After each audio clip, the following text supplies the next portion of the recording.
We have a small amount of news for Ready or Not, mostly pertaining to consoles, so turn the volume up, let's talk about it. Hello everyone, Brenton here, so let's dive in. We've got the 85th edition of the Ready or Not development briefing. If you do want to read it yourself, I will put it in the link description down below.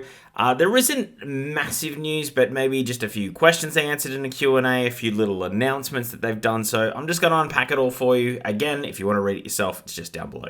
So some of the questions that were asked, will there be crossplay? Yes, crossplay across all platforms, so PC can play with Xbox and PlayStation and vice versa. So it doesn't matter what platform you're on, you can all play together. I think that they really spelt that out beforehand, so I'm a little bit curious why they needed to say it again, because I reported that at my last, about 4 videos ago. But it's there now, it's concrete, it's definitely going to happen. For whatever reason, you can turn crossplay off. This isn't a multiplayer game where you're up against other people, so I don't get why you would not want, why it would matter to not be matched with console over PC. I guess maybe some of the newer players at console when it comes out won't be as good. Maybe there's that reason there. But anyway, if you are PC Master Race or you just want to play with people on PlayStation or Xbox because you're just super brand loyal, you can do that. I don't get why you would want to, but it's there for you. Will there be modding on console? So no. I feel like it's always weird that people ask this question of developers. I feel like there's very few games on console that have modding. It's just something that's not really done. I think there's some like Armor where there is some modding on some servers, but I would say that's more the PC modding where the console can connect to that. So in this, you're just getting what the game happens in front of you, which is fine. They do mention the Los Sueños stories update, so with that we're getting 4 weapons, which I'll run through in a little bit, and some redesigns of some maps and a few other little bits and bobs, and that's a free update, it's not DLC, so it's just a free base game update, so that's going to be really cool. The release date is going to be, with that, is going to be the same time as consoles by the looks of it. It looks like it's all going to come out at the exact same time, so when that console game drops, it's going to be the same as the PC game with this Los Sueños update. I think it's to give the PC players something as well, even though I would say an increased player base would probably be really good for you guys, but at least you're getting something else. It's free DLC, if you call it DLC or whatever you want to call it, it's just free content for it. Is there a bundle that includes the DLC that's already come out on console, so there's 2 bits of DLC? Yes, it's called the Deluxe Edition. I've ran through that in previous videos and gone through what the costs look like they're going to be. So yeah, you can definitely get that. I'd probably recommend it. I'm fairly sure with this game, and correct me if I'm wrong, that it's only the host that needs the DLC missions. So if you know someone that's already got it and you play with them, then you won't need it yourself. For console guys, I think it's probably worth getting it. You might as well get the few extra missions, and I would say probably support the developer. They've done a good job with this game, and I think having a successful launch will mean we'll get future content down the road. Will there be cross-progression between console and PC? The answer is no. No. So every instance of the game, so if you have it on Steam, if you have it on PlayStation, if you have it on Xbox, the way you progress in those, whether it be Xbox or PC, that just stays native to that gamer tag or that console area. So yeah, that you're just kind of stuck with that. I don't mind that too much. I find it a bit of an ask if people want that, and then you usually have to sign up for their thing, and you've got to give them an email address, and they bombard you with emails. I'd rather it just be, hey, I'll log on and I get to play this. We got a good look at some of the weapons that are going to be in the Los Sueños update. They had mentioned what they are, but now I've actually got some images about it. So the first one is the TRPL Pepper Ball Pistol. This is pretty much pepper spray in a gun. Like, just think of it that way. It's meant to be less lethal. It's interesting. They definitely don't say non-lethal. They say less lethal. And they make sure to say that. They also talk about that there's a spicy loadout where, it's pretty much just all gas grenades and pepper spray and everything. So I like the word spicy in that. There's the 590M shotgun. It's a shotgun. You know how shotguns work. This has rapid reload of 10 shells at once. So it's mag fed or clip fed. So it's going to be a lot easier in reloading when you need to if you're trying to do the mission quite quickly. So yeah, that's pretty cool. And now the big kahuna, the M32A1 rotary 40mm launcher. So this is a grenade launcher. This is a grenade launcher in the game. It can fire flashbangs, it can fire gas rounds, and it can just nail some things off. So That's pretty cool that that's going to get added to the list. I think you can get some damage done with this in the mission, so kind of cool with that. And then it's an MKV 50 AE pistol.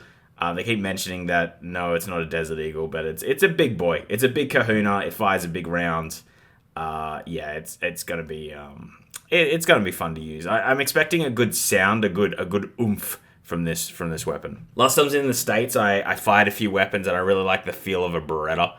And then, when you get the old, Dirty Harry Magnum, that's always cool. So I'm hoping for a good sound that's equivalent to those. This is where things get really interesting. So the difficulty mode system has had development since day one. This game isn't completely finished, so that's understandable.